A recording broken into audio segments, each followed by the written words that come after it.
So have you ever wondered why most farmers struggle to prevent their crops from dying, even when they apply the best pesticides, they apply the best fertilizers and other necessary resources? They do all the necessary requirements as told, but still don't have the best of the harvest coming out. Well, in this video, I'm going to share with you why not knowing how to manage your watering system is killing your plants, even when the other factors are done properly. So most farmers think it's just about consistent watering your garden that brings the desired results. They water in the morning and evening and applying other factors right, the right pesticides, the right amounts, even the right fertilizers and their right amounts. But they keep wondering, what haven't I done right? Yes, you just missed the important issue that is affecting everything, and that is your watering system. It's not just about consistent watering, but it's about why you are watering.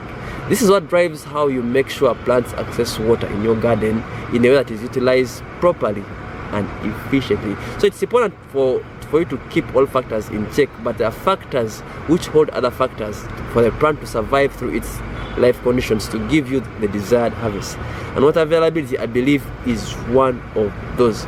So other factors such as better fertilization strategies, pest management, skill gaps in the garden handling and more can be limited in the whole process, but the relevance of water can never ever be underestimated. So water has very many uses to a plant.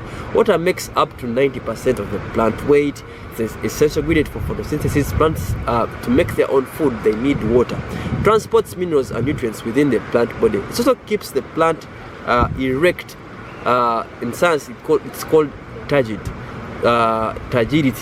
the right turgidity. So regulates the temperature of the plant. Your plant needs to have the right temperature for it to be able to stay functional. So water, the importance of water can never ever be underestimated. You see, according to FAO's report in 2021, agriculture uses about 70% of the average fresh water withdrawals from the ground, and of this, over 40% of global food production relies on irrigation. 40% of this water relies on irrigation for food production. And in water scarce regions, irrigation can account up to 90% water use. So you realize that water is needed in your garden. There's no way you can escape the uses of water. So the uses of water always inform us how you should avail it for the plant to use it efficiently, what amounts you need to put in, what are the right timings for you to water your garden. So the question is then comes to how should I arrange my watering schedules to reduce plant losses. So it comes to the necessity of water.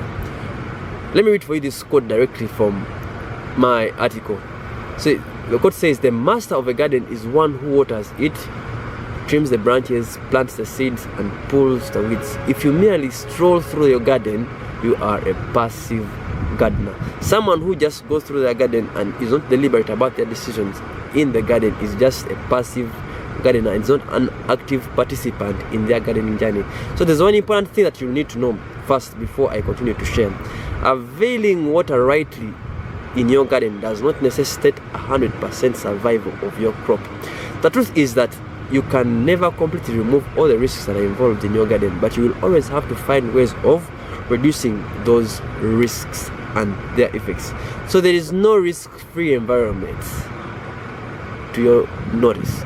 If you ever sort the water issue, other issues will come rising up. You also need to solve the issues of skill gaps, sufficient funds to buy other inputs. So there are very many things that keep coming up in your gardening that you need to solve. So you'll constantly be dealing with different issues in your garden that make sure you get the desired harvest. So on average, even after doing every other thing right, you should always expect at least a 70% survival of the crops in your garden. Of course, your aim should be to produce way above the average for you to realize the intended returns. But when you solve the water issue, you solve a lot of these other problems that are involved in your garden.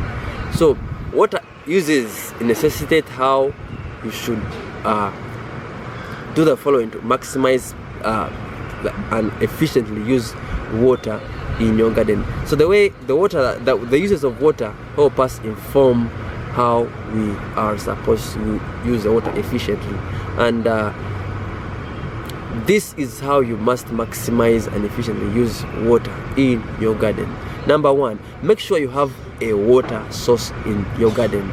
The greatest mistake most farmers make is when they are starting their vegetable gardens, they don't plan out where they will get water continuously to provide in their garden. So they don't put funds aside to cater for these needs in their garden. So when the scorching sun arises, usually they start to panic looking for a nearby water source. So sometimes the expenses to spend on bringing watering to your garden become way too high. Plants start to wilt and dry because they are not receiving sufficient water. You start to make losses, all plants are dying, and there is no harvest to sell after the end of the growing journey.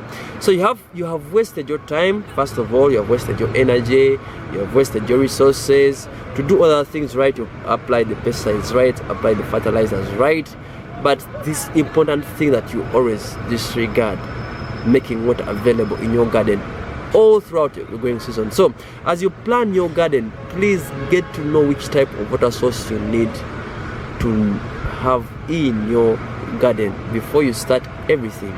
And by the way, if you are struggling to start your vegetable garden, you don't know where to start from, or you feel you missed something out as you started, no need to worry. I have designed a free beginner's guide for you. Please get it in the description below. Otherwise, let's continue with our video. There are 4 water sources you need to check out before you start your gardening journey. First of all, rainfall.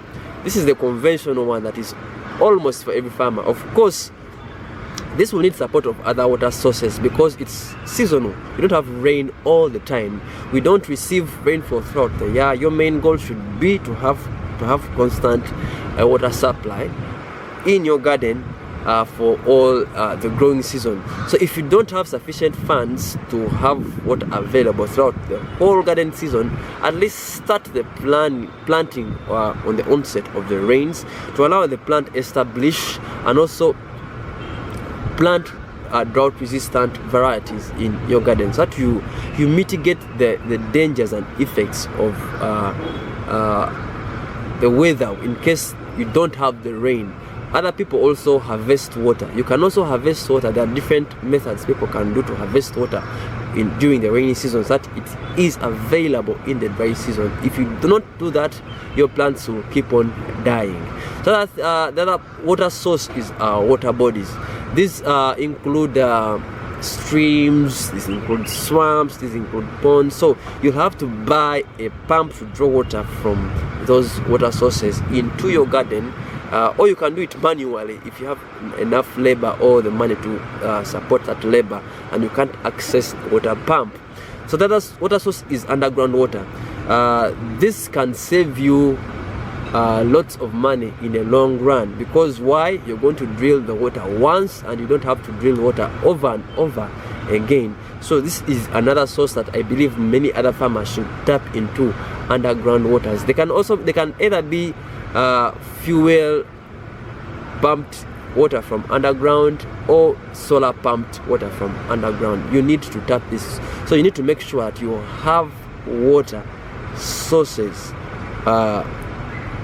planned throughout your gardening season. Make sure that water is available throughout your gardening season.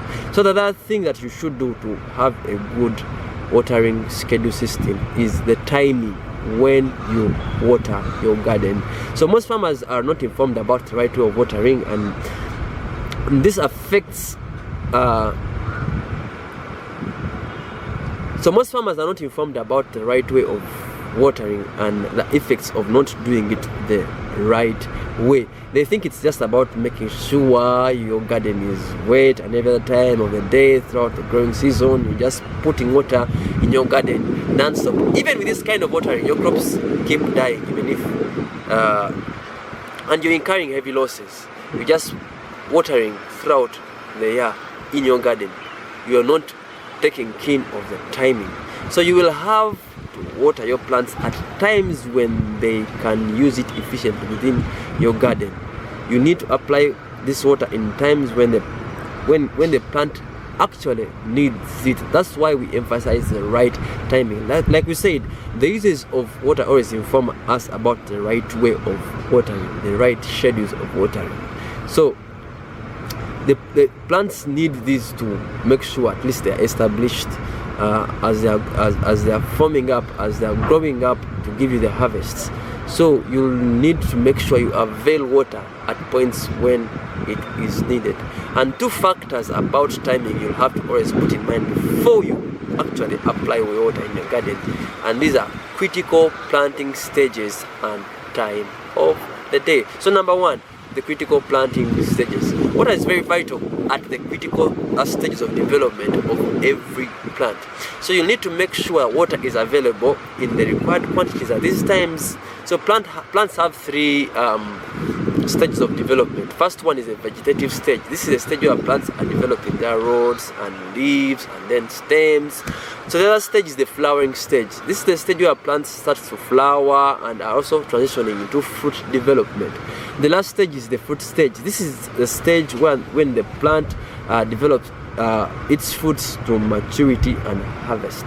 So when you don't provide sufficient water at these different stages, you will have low harvest and hence low returns. Your plants will die, or they will not give you the desired fruit. So of course you will need to focus on the stage you desire for your harvest, mostly for sale. For some crops you need leaves, so those are like the leafy vegetables, sukuma wiki and vegetables, kale. So most of the plants, those are plants you need to water them so that you get their leaves. So water will be needed at that point in time. So others are the fruiting stage, like tomatoes. You need to make sure that you have enough water at the fruiting stage. Others are the roots, like carrots. You need to make sure that the carrots in the stage of formation of roots, they have sufficient water that they give you the right harvest. So the other factor to put into consideration besides the critical stages is the time of the day. So the other mistake most beginner farmers do is that they don't know when to water during the day. So they water their crops when the sun is highly scorching or very late in the evening, and are wondering why their crops are constantly dying. So the recommended time for watering your crops is of course from 5 a.m. to 9 a.m. when the temperature is low in the morning and the plant body temperature is also cool. So you don't want to water your crops when the plant body temperature is way too high. So you need to water between 5 a.m. to 9 a.m. when the plant body temperature is low and also the environmental temperature is also cool. So note that this may be technical to understand. I'm going to share here below technical things to understand, but you need them as a beginner farmer. So watering above the time, that is above 10 a.m. when the sun is scorching and the plant body temperatures are high, causes sudden fluctuations in body temperature and causing plant shocks. Remember, a plant is doing activity like human bodies are doing activities. So once you do slight changes in temperature, you are going to affect your plant way high, and you'll be making very many losses. That's why you see plants will start to wilt, because you're disorganizing its internal physiological processes. The enzymes depend on temperature, the hormones in the plant depend on temperature. So once you just do a slight change in temperature by watering in the afternoon, you'll cause very many deaths in your plant. So in every hot season, considering when maybe the environmental temperatures are way too high, consider watering between 3 to 4 p.m. to avoid stress and wetting the plants. So watering at this time when the sun is still up helps you to for the plants to dry up, reducing the risks of fungal infections. Because when you water your plants above 5 p.m. and late evening, like most farmers are doing, the water will remain in the leaves, and you will find that your plants are being affected by fungal infections the next days. Because why? The plants do not get enough sunshine to dry off that water. So the third thing you should consider is you will continue to struggle. So the third thing you should consider is volumes. You see, you will continue to struggle with your garden if you don't balance how much water your crops receive. You will either under supply water in your garden, or you will oversupply water in your garden. But both these have very undesired effects in your garden. So undersupplying water and oversupplying water in your garden, both those have effects in your garden. So when you oversupply water in tomatoes, it causes cracking of tomatoes. You see sometimes tomatoes crack. Sometimes even in carrots, the same effect happens. You see carrots cracking due to the fluctuations of water when you oversupply water. So developing a conducive environment. When oversupply water, it develops a conducive environment for fungal infection. So undersupplying water causes wilting and death of leaves, and eventually the whole plant dies. So you also distort the young leaves and burn the tips if you undersupply water, because plant will not be able to regulate its temperatures when there's no water.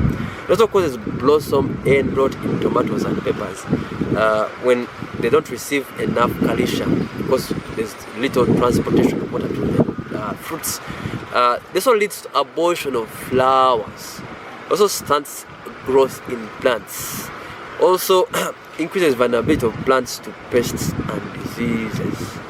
So it also reduces your yield. So you don't want to undersupply water. So you need to balance the ratio between water that is needed in your garden. Because why? Water affects both the ratio of the air spaces in your garden and the moisture content in your garden. So roots will easily breathe if there is enough water, not too much. And there also be nutrients to absorb if the water is not taken. The water does not excess water does not take the nutrients away from our garden. So there are various ways to measure how much moisture is in your soil, but for this video I did not go deep into that. Maybe for another video, just to keep this video shorter. So the last one, when do you also water? You water according to the need. So this option is about monitoring the prevailing weather condition. You don't just water. You don't have to be watering in your garden always. So with the right volumes, and if you know the right volumes of watering, if you also know the right timing to put into consideration, you also have to assess when there is a need in your garden to supply water. So you can't just continue watering when it's overly raining and you expect to get results, or not water at all when it is very dry. You need to water when the need comes in, so that you make informed decisions. So don't be the farmer who is just watering. Be informed. At least be informed about the right timings, be informed about the right volumes, have the right water source, know when it is needed in your garden for you to water, above of course the required timings and you having the right source. Well, thank you for watching this video. If you love to see more content about this, please share it in the comments below, and see you in the next video. Thanks for watching. Bye.